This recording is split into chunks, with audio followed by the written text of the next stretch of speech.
So welcome everybody to the Tuesday, December 14th Advisory Board of Health. Myself, Christine, and James present, David from staff. First order of business is acceptance of the September 2021 minutes, which I distributed and are online as a draft. Any issues? Okay, great. David, over to you.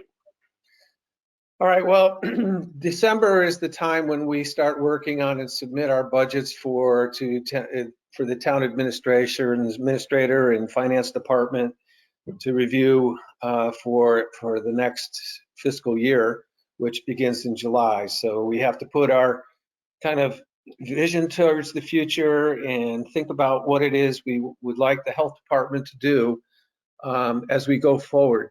Certainly in the past 2 years, our responsibilities have shifted considerably.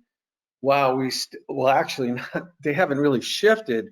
They remain the same, but we've added a whole level of new responsibilities to our repertoire. And the way it's going, it doesn't look like that's going to end anytime too soon.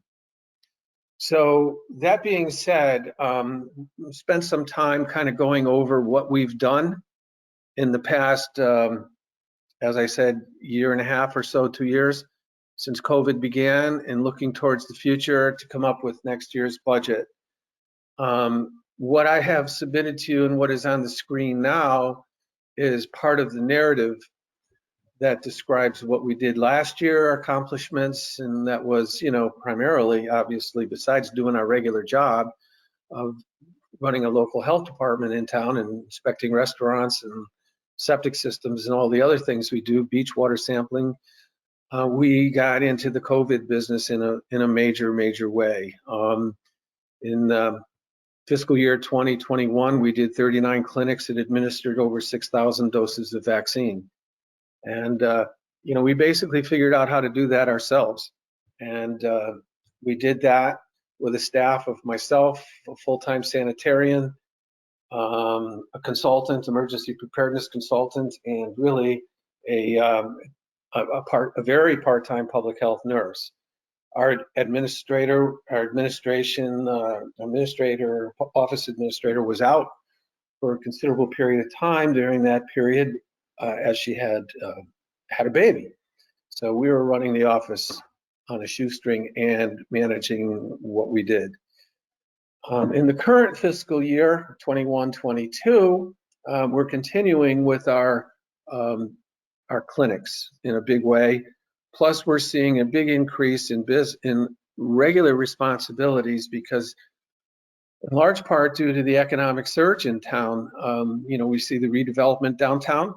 We have the redevelopment in Norotan Heights, bringing in a lot of new facilities, restaurants, restaurant plan reviews, cosmetology salons, and we've also seen a considerable increase in construction that involves septic systems.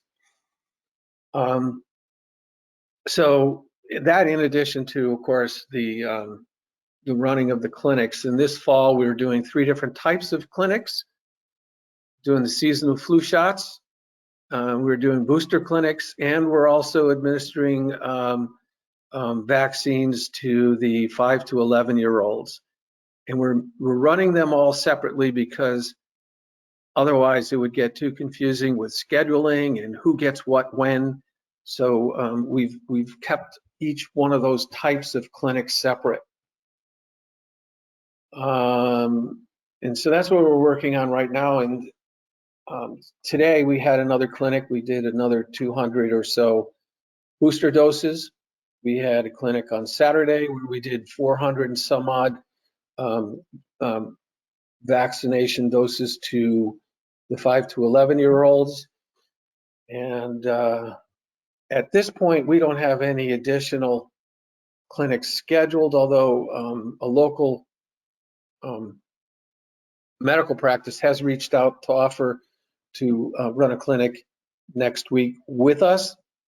We have to work on the logistics of that because they have a completely different philosophy of managing how to do this than we do. And I certainly don't want to go into this doing any vaccine clinics that aren't well coordinated, because one of the hallmarks, I think, of what we've done thus far is to have a well-managed and coordinated approach to running these vaccine clinics.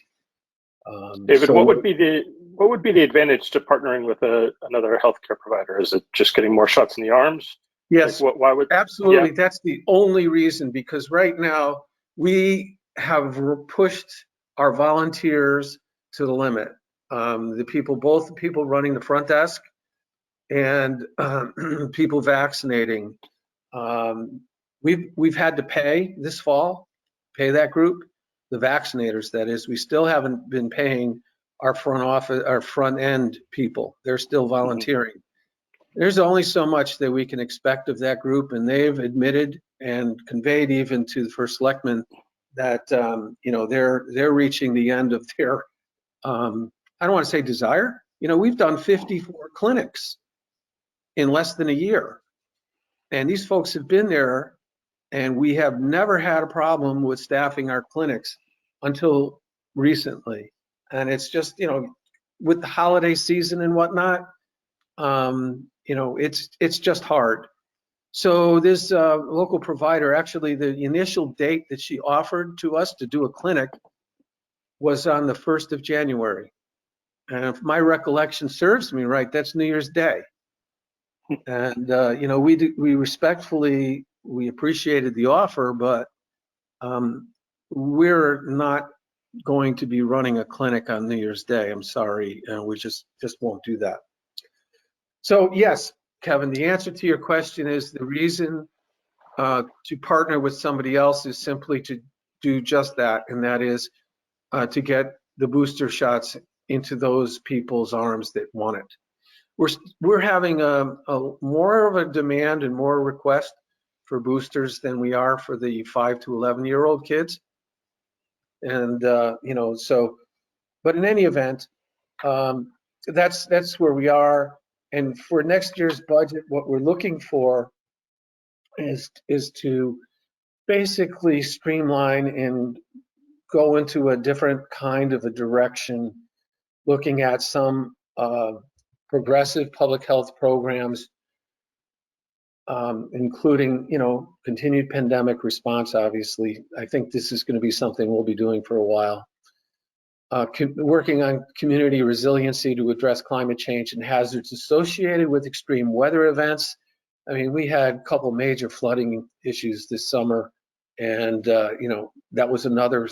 And last year we had power outage for extended periods of time. So, we're getting involved in more extreme weather conditions, I think, than before. We also, while the pandemic's been going on, there still is a substance misuse issue going on throughout the community, I suspect. And we feel that we can provide more of a role in that. Working on programs, marijuana was legalized, so I think we need to get involved in some educational programs with marijuana and vaping, substance misuse. Lyme disease hasn't gone away. We have a new food code that's breathing down our backs that we're going to have to get ready for. So there's a lot of things in our future. We want to also take a look at updating the town's health needs assessment. It was last done in 2017. That's when it was last published, but we used data that was at that time, 5 years old. So we have new data to work with.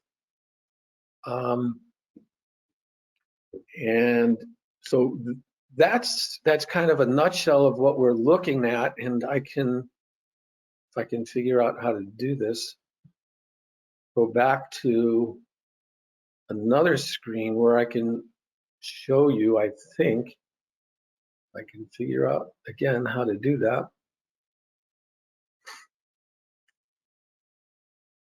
Bear with me for a moment, please.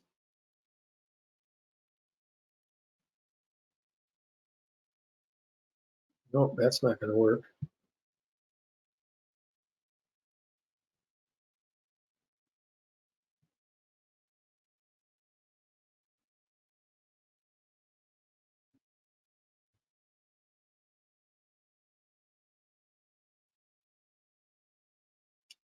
Anyway, just on that narrative, do you have any questions or comments for what it is that I just discussed? The only comment is, David, we should really think about using some of those ARPA funds to supplement some of those programs. Yeah, I did talk to Kate about that, and she is actually allowing us to use those funds to pay for our vaccinators. Great. I think That that's was a perfectly appropriate use of that money. Now, our vaccinators didn't come inexpensively because the school nurses are getting paid their time and a half Overtime. and, for Saturdays and working with the kids. But that was absolutely essential that we do that. But I'm talking more about the programmatic stuff, David. Responding to public health emergencies, possibly some money for a consultant to do our plan. I mean, we should really put our heads together and think about some of the things that we can propose. Some of that money just for the rest of you. The town of Darien, as part of the American Recovery Act, is getting $6.5 million. Half of it we already have, around 3 million plus. There are very specific things that you can use it for, right? You can't just go out and buy whatever you want. It has to be in one of 5 different categories: public health response, negative economic impacts due to the pandemic, water and sewage, broadband infrastructure, and recovering lost revenue. And we just had one of our first meetings. David and I are both on the ARPA steering committee this afternoon. So we'll be putting our heads together to think about some long-term projects or even short-term projects where, certainly we can present some projects to help assist us in any one of those things, particularly what David was just talking about. Right. So one of the big things that I'm doing with the budget this year is I'm proposing that we add a new full-time person. Currently we have 3 part-time. If you look at this chart, the side that's in white, 2022, 21, 22, we have 3 part-time persons. We have obviously myself. We have 1 professional technical person, which is Mindy Chambrelli, our sanitarian extraordinaire. Administrative clerical is 0.75 persons, so that will stay the same. My proposal, though, is to take 2 of the sanitarian positions, our inspector positions, and basically eliminate them and add a full-time person. And the part-time 1 person is a half-time nurse, which is an increase in her hours. Currently, she's budgeted for about 12 hours a week. So I'd be proposing to have that be half-time person, which is 17 and a half hours a week. We have a 35-hour work week. To focus on some of the more programmatic things, not to be doing COVID stuff. I would like to keep the COVID stuff coming out of that recovery money and also out of some grants that we have. Because we still have to function as a health department. And, and I think that some of those things like substance misuse and vaping, we still need to do that stuff. We still need to track, what's going on in our community with more than just COVID. And that kind of everything got pushed to the side with COVID. And I think that this budget will enable us to respond to the increased economy. And I have another slide that can kind of support that because of our anticipated performance in what we are doing on a regular annual basis, and the increase associated with the construction going on in town as it pertains to what it is that we need to do. So the big thing is, I've been here since 2008. This is the first time I've asked for a new full-time position. And, things have changed, between COVID and building construction right now. You can see the hole in the ground downtown and up at Norotan Heights. And those are all activities that, ultimately we also get involved in. So, so hence my proposal there.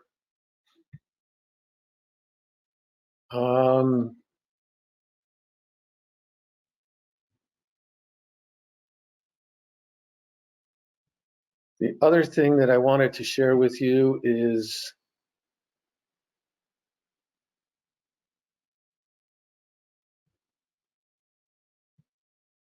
from this screen, if I can get to it.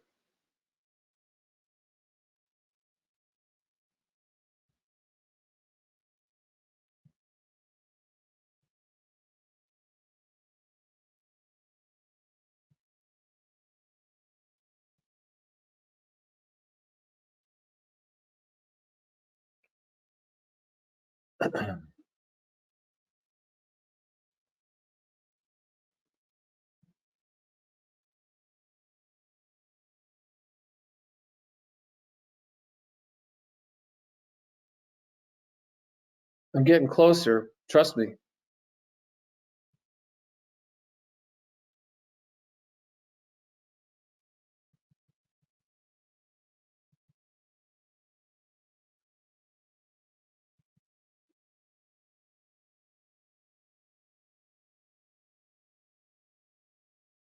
Just take this opportunity to say hi to everyone. I'm sorry I was late today. I'm working in the cyber world and there's plenty of action going on. So.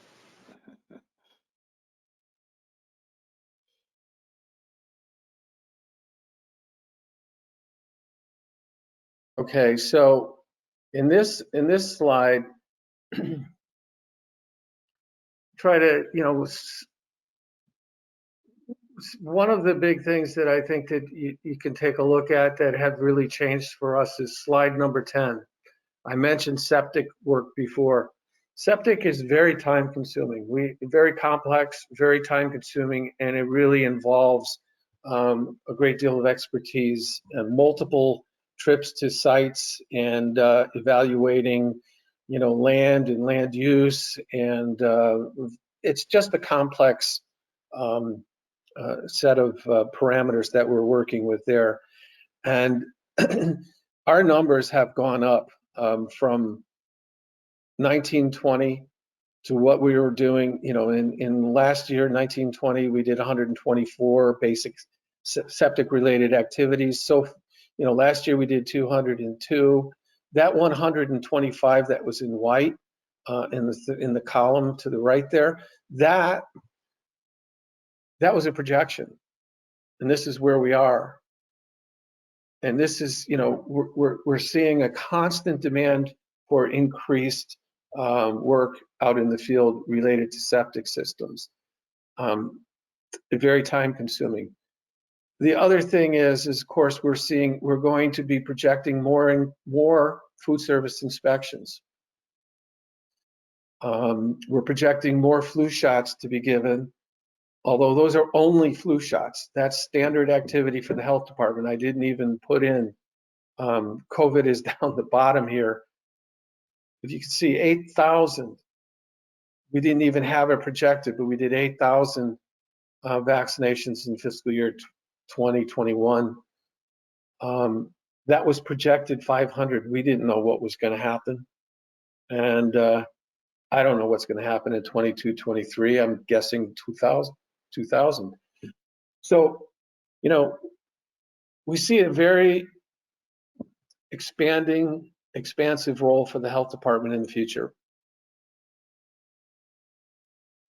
Again, necessitating at least one person. The question was asked to me, where are we going to put them? Our office isn't really that large. And, that's an issue. We'll have to figure that one out.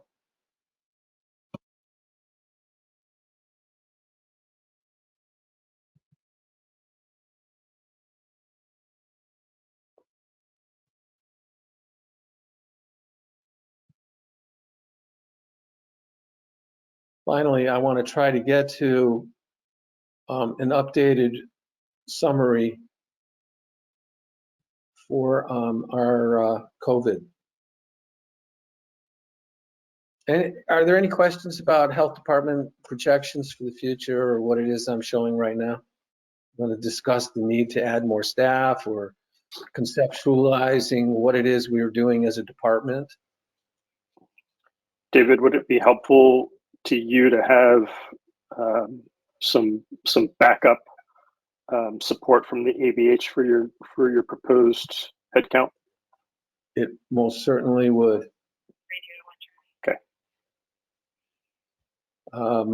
You know, I've been asked for detailed support for that request, and provided it. But sure, your support would be very, very helpful. Now, why is that? If there's any objection, Christine, Mac, Andy, you support me working with David to craft some kind of support letter. I will obviously share it with the group before it goes off. Yeah, absolutely. Okay. Great. Thank you so much. Thank you. Okay, and one other thing that I would like to, I'm going to try to bring up once again, I'm still working at it here. Okay, I think that's it.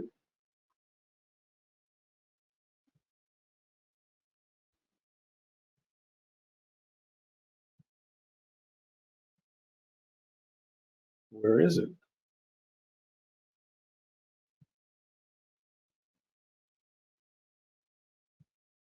There it is. Okay.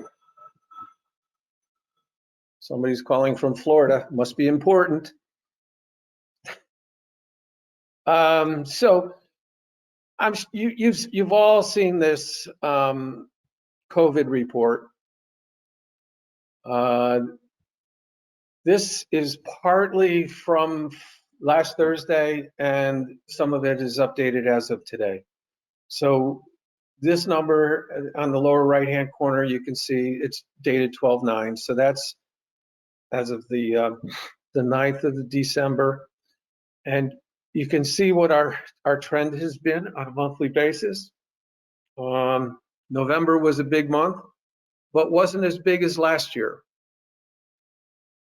So, you know, we were doing really well in May and June, and even pretty good in July this past year. But then again, if you look at last year was also low in the summer when we were outside.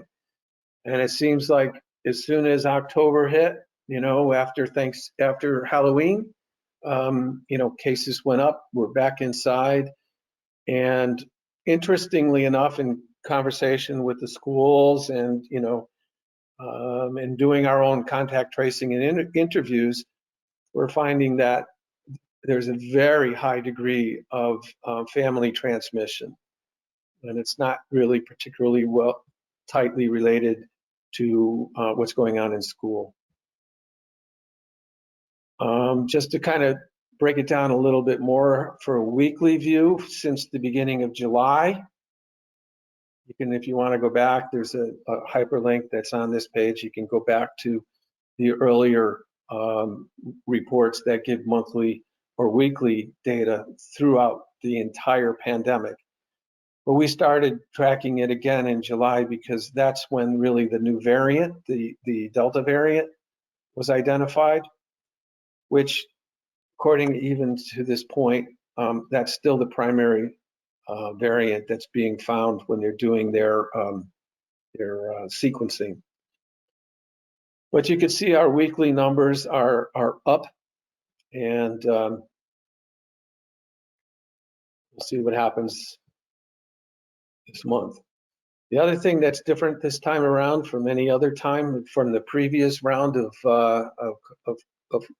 our analyses is this is again from July, but you can see that 0 to 11 age group has the largest number of positive cases. Now, our interviews are showing that the kids and in general, folks aren't, getting hospitalized associated with this. They're not really, seriously ill. There's quite a few people who were asymptomatic or had minor cold-like symptoms. But bottom line is you get tested, you're positive, you go on a list. So here's an indicator of where we are. It kind of verifies what we've already seen with our bar charts. Positivity rate is up. It's up higher than it's been, but we already saw that in our charts. But David, does that, I see everything here with positivity, but how does it really translate to hospitalizations? You mentioned that kids aren't being hospitalized. Are older adults being hospitalized at this point? No, we're not. But We're not getting that's any actually very reports. positive. I'm sorry.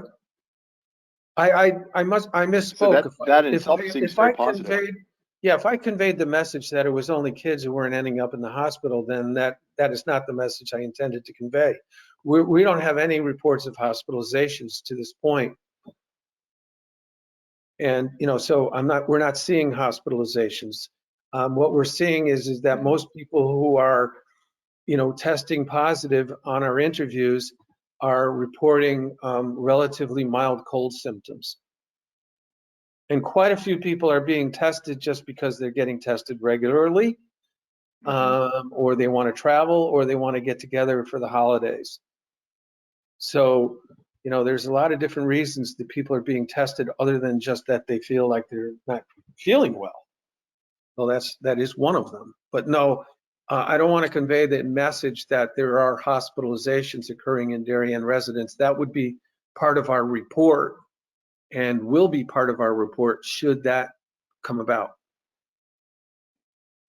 Okay, thank you. You're welcome.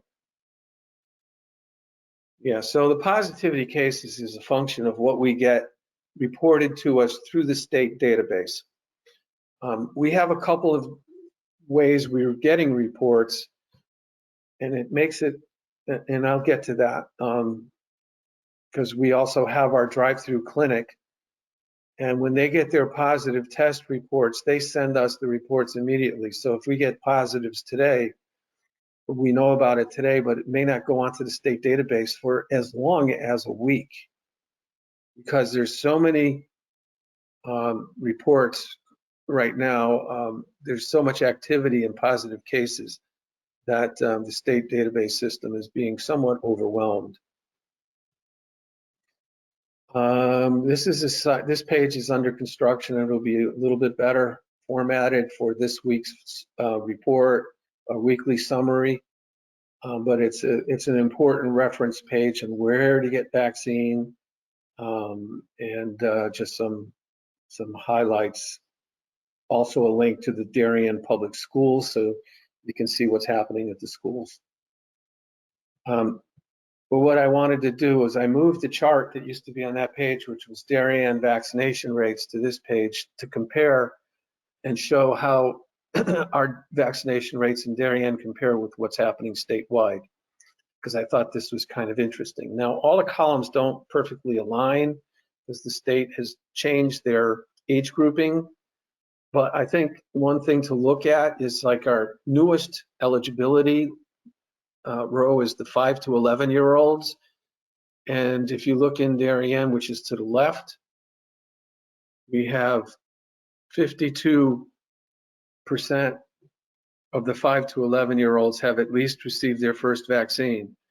And that doesn't count our clinic that we had this past Saturday. And in the state, 26% have had their first. So we're, twice the level of the state with first round vaccination. And as far as fully vaccinated, again, we're basically twice. And this is the number that will be very different after this past weekend because we did about 450 second doses on Saturday, and that's not included in this 646.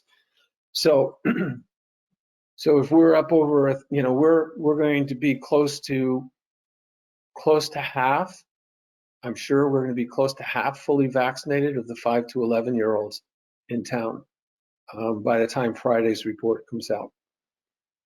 The other age groups, if you look, 12 to 17, we're at really 100% partially vaccinated, almost 100% fully vaccinated, and our numbers are just extraordinary in town for vaccine eligible. So why are we seeing so many positive cases, you might ask, if our vaccination rate is so high? Well, this is a breakdown of what we've been doing lately with our boosters and pediatric doses.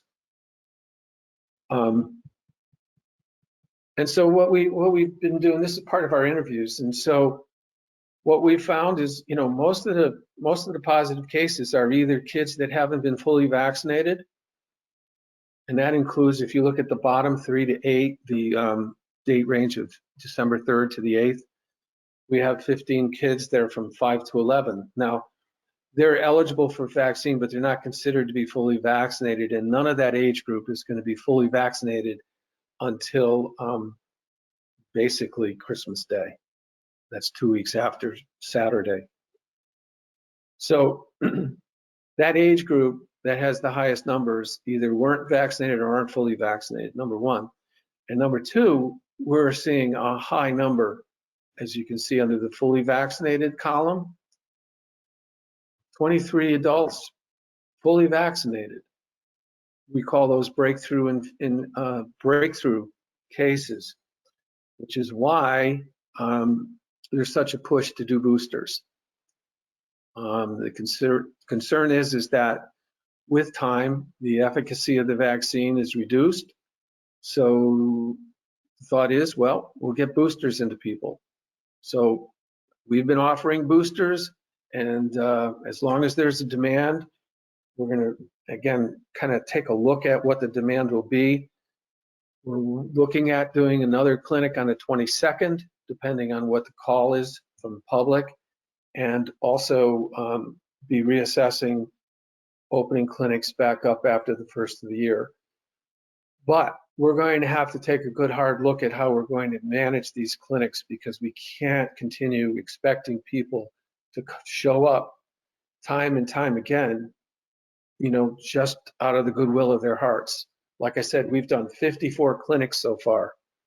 And, most of the time, those people out front, and there's quite a few of them, that we go through, they run shifts. We just can't continue expecting people to just do it. I mean, it would be great, but it's not something that's sustainable over the long run. You certainly can't base a program on that level of volunteerism. We had a lot of help from Post 53 the first time around last spring. And, a lot of those, the reason for having the help was that they had a lot of kids around. They were home from school. Schools were closed, and the same thing, as far as other volunteers, there were volunteers available because we weren't working to full extent the way we are now. So things are a lot different, and they're going to be a lot different in the new year. So we'll have to take a good hard look at how we're going to manage clinics should we continue being in the clinic business. I always thought that, we were going to be doing COVID vaccinations similarly to way we do seasonal vaccines, and that is just to supplement what our providers are able to give. But that hasn't proven to be the case, because the COVID vaccine hasn't really made it to the provider level in a lot of cases. So there's several different reasons for that, but as local health departments, we were never staffed with the intent of running sustained clinics the way we've been doing that. And of course, as I mentioned, we have the testing location in Leroy West parking lot. They're running 7 days a week. We're getting a lot of reports from them. They send us over their positive reports immediately. And as I said, you know, we can get those reports often as much as a week before the state actually posts them. And we're contacting people directly before even the state knows about them, and conducting our interviews of them. And that's one reason why, if you look at this chart, again, going back, the number of positive cases doesn't always align with our weekly and monthly totals that are further earlier in that report. It's because we're doing interviews before they're even on the state charts. So that's the COVID report. Comments, questions?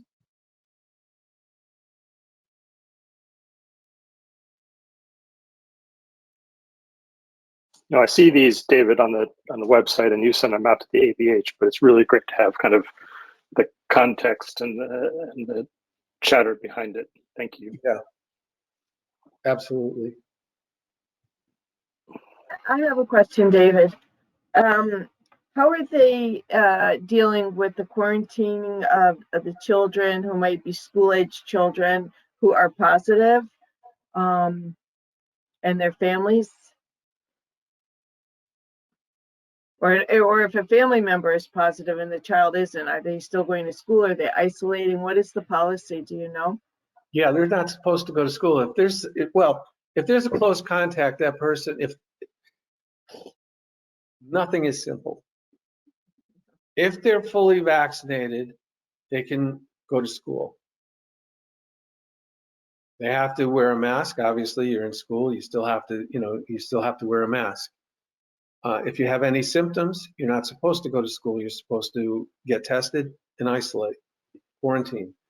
The basic investigation and work done associated with the school kids is still being done by the schools themselves and the school nurses.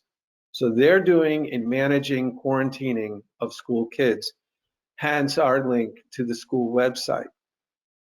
So they're providing the direction to parents and kids about what it is that they should and shouldn't do, including, if you're quarantined from school, that means you're not supposed to go to sports activities. You're not supposed to go to dance. You're not supposed to do those other things, and you're not supposed to go to sleepovers.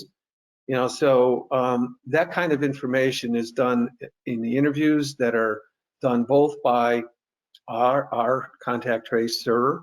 Currently, I'm looking to add another person because of our numbers being so high. And also but primarily is being managed by the school nurses themselves in their interview process.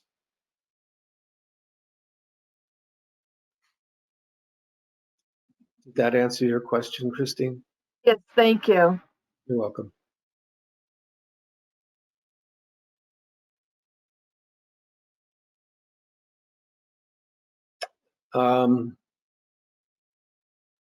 So as I said, we'll see what the future brings. We'll see what the demand is. And we have regular conversations with the superintendent of schools and the director of nursing, and Dr. Ken Effect, the medical advisor, who's the school medical advisor as well as our interim medical advisor. About our processes. As you know, we added the requirement that folks coming into town hall need to wear masks, as well as town hall staff. I do not see a time at which I would recommend instituting any townwide mask mandate, unless we start seeing a lot of hospitalizations and serious illness. So I don't see us advocating to do that. And if we're directed by the governor, obviously that's a different matter. But based on what we see in town right now, I don't see that as being, something that we would be doing.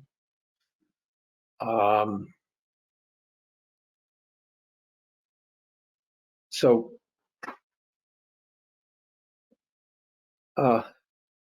any other thoughts or comments or suggestions?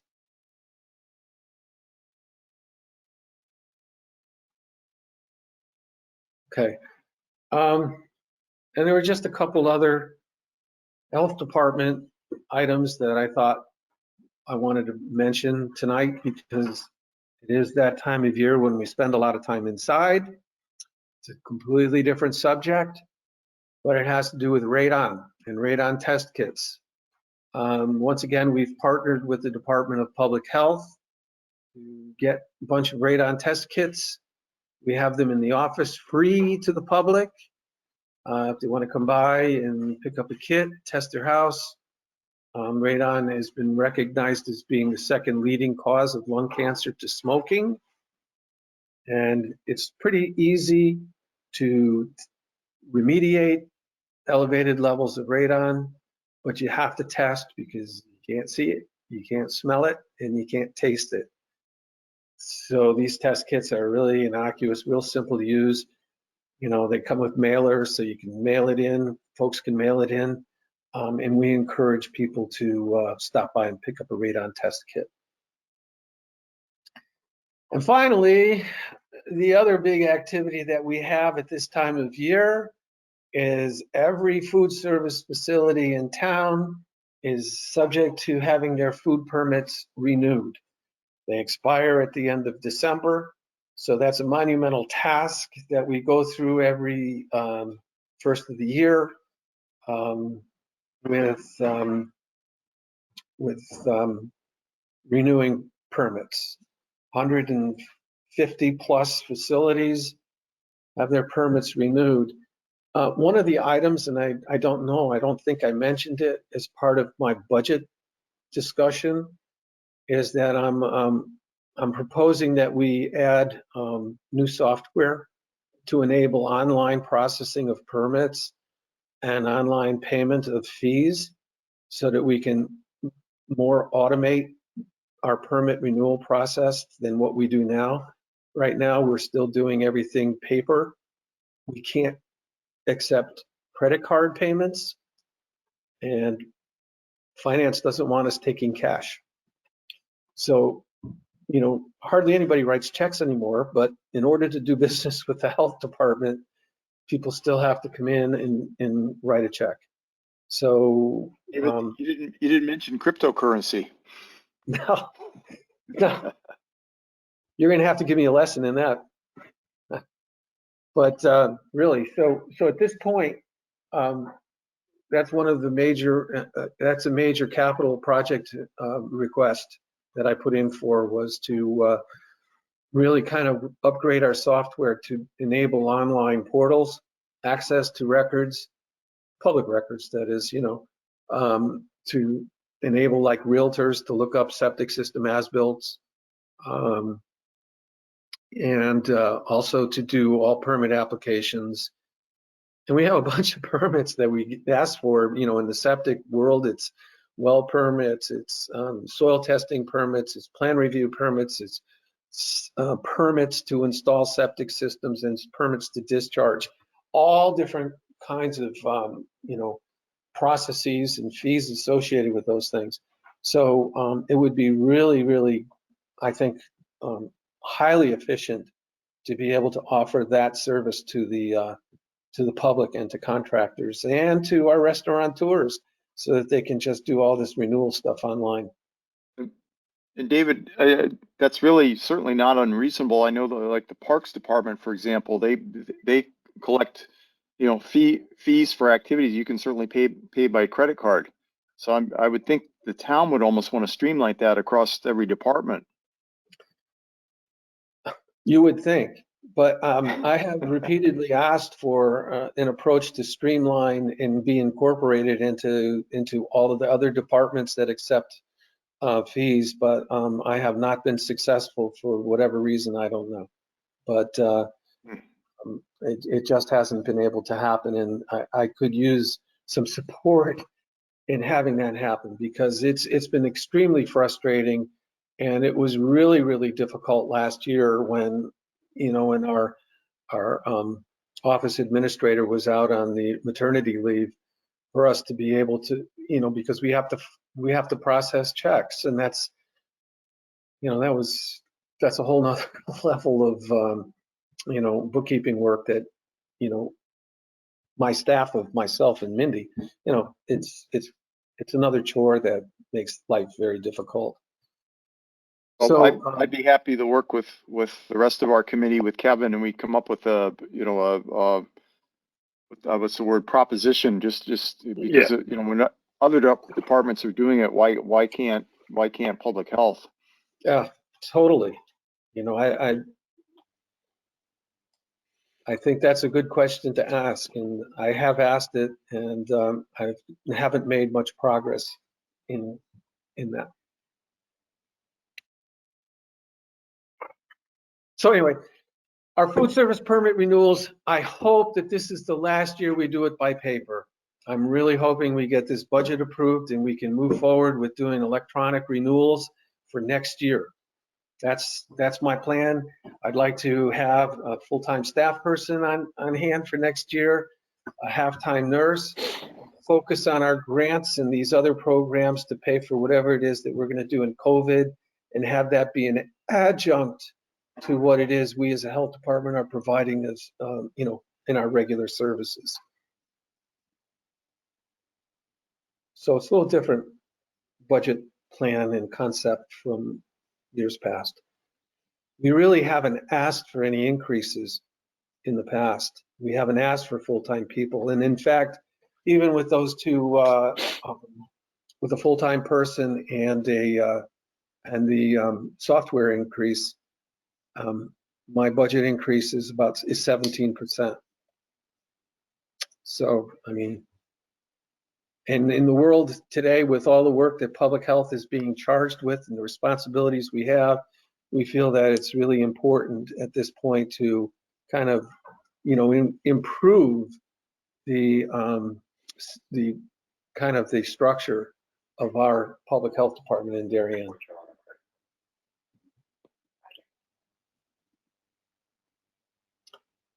So I think that's the extent of my report. I'll take any questions that you might have.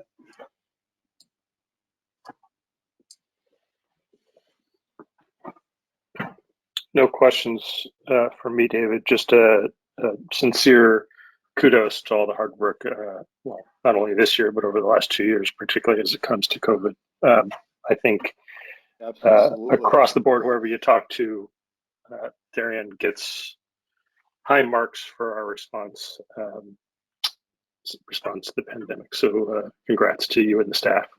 I'll pass that along. Thank you, Kevin. And I can't say enough about my staff. They have, we have Nick Jossam, our emergency preparedness guy. I mean, he's been there every day, every time we have a clinic. Paula has been there every day, every time we have a clinic. The staff has been absolutely fantastic. And I already spoke about the volunteers and the role that they've played in making this work. But everybody's just been fantastic. But we've pushed it about as far as we can.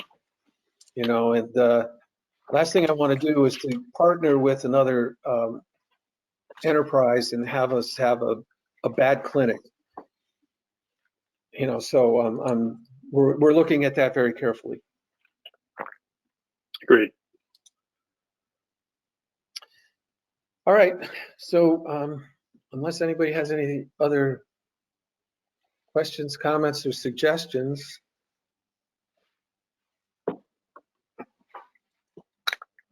I have nothing. There is a thing about. Oh, there is one more thing. Sorry, go ahead. There is one more thing. Next year's schedule. Mm-hmm.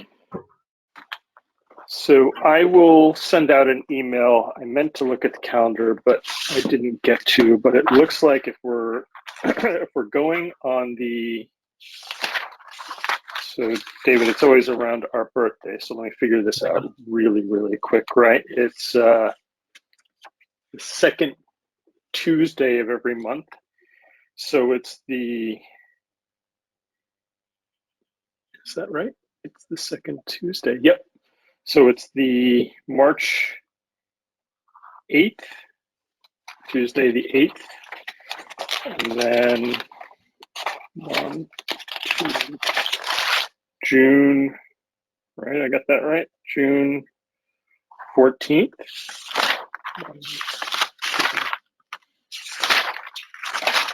September 13th. And then December 13th, 5 p.m. in person or not, TBD. Okay. All right. Okay, I'll pass those along, and I'd like to wish everybody a very, We're also short one person. Is that correct? it is. We're actually short 2. We were short 1 before, so technically we're actually 2 short.